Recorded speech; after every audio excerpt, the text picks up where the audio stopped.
I'm looking at a topic I've called, Where Do I Go From Here?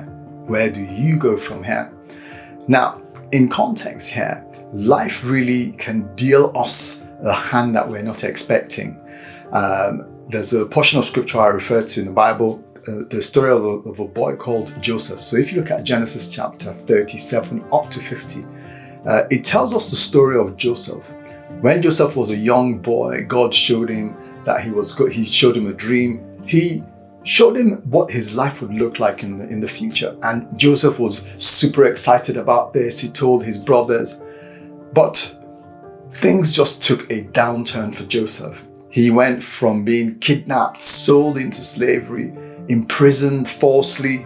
All sorts of things happened to him. So I guess the question he must have been asking himself is, well, do I settle or do I expect more from life? So basically he was like, man, where do I go from here? But we see that Joseph didn't settle. He still expected more from life. And because of that, God was able to still, take him to where he was supposed to go from the very start. So basically, God's plan, God's dream for him still came to pass. Why? Because he didn't settle. He didn't just say, well, whatever. Life has dealt me a bad hand. I'm just going to go with the flow and just forget everything I ever thought I would do. No. Now, what gives us confidence with regards to if life deals us these hands that we're not expecting? How are we still able to go forward without settling?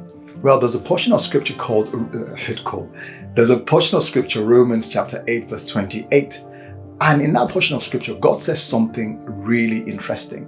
He says, paraphrasing, that he works out everything for the good of those who love him and are called according to his purpose. So what that means is that even though life deals you a hand that is unfavorable, batters your dreams, batters your expectations, you don't have to settle.